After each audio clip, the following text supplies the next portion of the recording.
皆さんこんにちは。ベランダの小さな自然です。前回の動画では食虫植物の植え替えに使える3種類の用土3パターンの組み合わせでハエトリソウの植え替えをしながらいろいろとお話をさせていただいたんですが、そのハエトリソウの植え替えも全て終了しました。なんとか本格的に動き始める前に終えることができたので一安心してるんですが、今年植え替えなしでいこうと思っていた食虫植物たちの中にも、これは寒波で用土が凍った時の凍り方のせいでしょうね。用土の状態が少し良くないものが数鉢ありまして、そちらの方はまだ全部終わっていないので、もうだいぶ暖かくなってきましたからね、急いでやらないといけないななんて思っているんですけども、さて今回の動画なんですが、そんな休眠期の植え替えが終わった食虫植物たち、今年は植え替えなしの食虫植物たちのこれからの管理などについて少しお話しさせていただきたいなと思います。ただこういったお話っていろんな考え方やり方があると思いますので、一つの参考程度に聞いていただきたいなというのと、今回お話しする内容っていうのは今見ていただいているハエトリソウとかサラセニアとか一年中屋外栽培可能な食虫植物をメインにお話しさせてもらっておりますので、そういった食虫植物以外の種類、また同じ種類でも室内で管理をしているっていう方にはちょっと当てはまらないような内容も出てくると思いますので、そのあたりはご理解いただきたいなと思います。最初は日当たりです。やはりこれから成長期に入りますので、しっかりと直射日光に当て栽培をする、これは大事なことだと思います。よく言われるのが午前中直射日光が当たって午後からは日陰になる場所、私もよく動画の中でお話をさせてもらってるんですが、これは四季を通してトータルで考えた場合、夏場のことを考えるとこの方が管理が楽かなということで私はお話をしているんですが、あくまで理想であって午後からしか直射日光が当たらない、そんな場所もありますよね。そういった場所の場合、夏場は遮光するなどして対処をするわけなんですが、近年の夏って午前中からもう気温が高いですよね。なので夏場は完全に遮光してしまうか、思い切って明るい日陰に置くなどした方が無難かもしれませんね。ちなみに私は遮光はせず日よけをして直射日光が当たる時間を短くしているんですけどもね。ただ夏以外の季節っていうのはしっかりと直射日光に当て栽培をした方がいいと私は思います。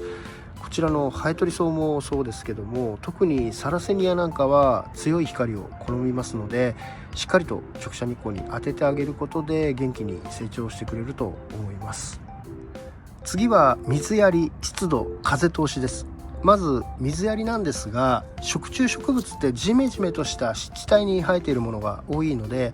そういう場所に自生している食虫植物の場合は常に用土が湿った状態で管理をします。このように水盤に水をためて鉢をつけておくスタイルで管理をされている方が多いと思うんですが、中にはこういうことはせず、用土の表面が乾いてきたら次の水を与えるっていうスタイルで管理をされている方もいらっしゃいます。ただこの場合気をつけていただきたいのは、特にこれからの季節、食虫植物自体もたくさん水吸いますけども、蒸発していく水分量も多くなってきますので、うっかりすると用土がカラカラに乾いて気がつくと食虫植物が枯れていたなんてこともあると思いますので、こまめに状態を見ながら管理をできる方っていうのは大丈夫だと思うんですけども、そうじゃないよっていう方はですね、このように水盤に水をためて鉢をつけておくスタイルの方が管理もですけども気分も楽だと思います。それからこういったスタイルで管理をする場合気を使っていただきたいのは、この水盤の水の量なんですね。これは前回の動画でもお話をさせていただいたんですが、鉢底に入っている鉢底石の高さとだいたい同じぐらいか少し低い位置に水面があることで、用土は常に湿っているんだけども、用土内の通気性、水はけは良い状態が保てるということで、水盤の水の深さっていうのも大事になってきます。ただ私のように雨ざらしで管理していると、雨の降り方によってはすぐこの水盤満水になってしまいますよね。特に私は訳あって深いものを使っていますので、水の量も多くなってしまいます。ただ 2,3 日そういった状態が続いていてもたちまち食虫植物が弱ってしまう、そんなことはありませんので、そのあたりはあまり神経質にならなくても大丈夫だと思います。次は湿度です。サラセニアやハエトリソウのように一年中屋外栽培可能な食虫植物も高めの湿度で管理することで成長は良くなると思うんですが、ウツボカズラやヘリアンフォラ、セファロタスのように高湿度を要求する食虫植物ではありませんので、カラッカラに空気が乾燥しているようなところはダメですけども、そんなに気を使わなくてもいいんじゃないのかなと思います。このように水盤に水をためて鉢をつけておくスタイルなら適度な湿度も保てていいですよね。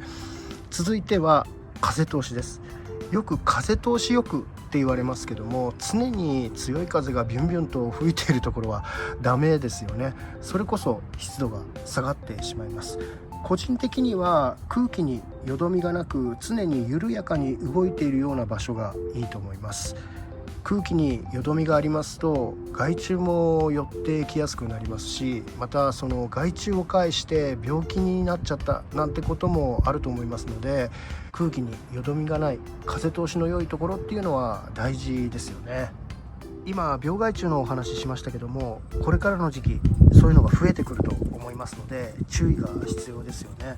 私は以前病害虫に関して積極的に薬剤を使うタイプではなかったんですけども、2年前ハエトリソウのほとんどが病気になってしまって復活はして今もこうして元気に成長してくれているんですけども、それを機に病気に関しては積極的に薬剤を使用するようになりましたね。またその薬剤の中に害虫に効く成分も含まれておりますので、定期的に散布をするようにしております。定期的にといっても月に1回とかそういう感じですね。で、病気に関して薬剤を使う時に注意していただきたいのは、病気の予防効果しかない薬剤っていうのがあるんですね。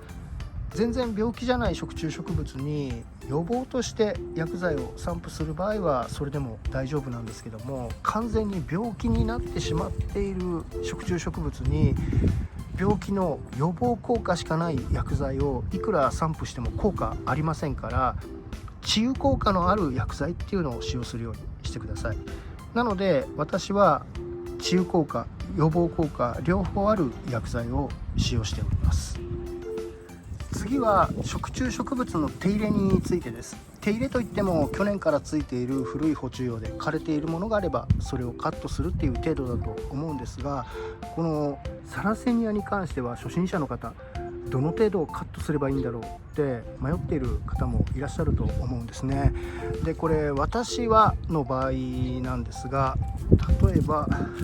こちらのサラセニア、今春ですけどもこれが夏が終わって枯れ込んできている捕虫用だとします。その場合は私はこの枯れている部分だけをこうしてカットするようにしてるんですね。まだこの下の部分で光合成できますからね。ただこれからの時期っていうのは新しく捕虫用も出てきますし、古い捕虫用があまりたくさんあると新しく出てくる捕虫用の邪魔になりますので、これからの時期っていうのは枯れていない捕虫用でも私はこうして根元からこのようにカットするようにしております。この際カットする時のこのハサミのこの刃の部分は必ず消毒してからカットするようにしてくださいね。はい、いかがだったでしょうか。今回は食虫植物のこれからの管理や手入れについてすんごく簡単ではありましたけどもお話をさせていただきました。今回の動画が栽培初心者の方に少しでも参考にしていただけたら嬉しいです。私のチャンネルは食虫植物栽培を始められたばかりの方、またこれから始めてみようかなって思ってらっしゃる初心者さん向けの内容になっております。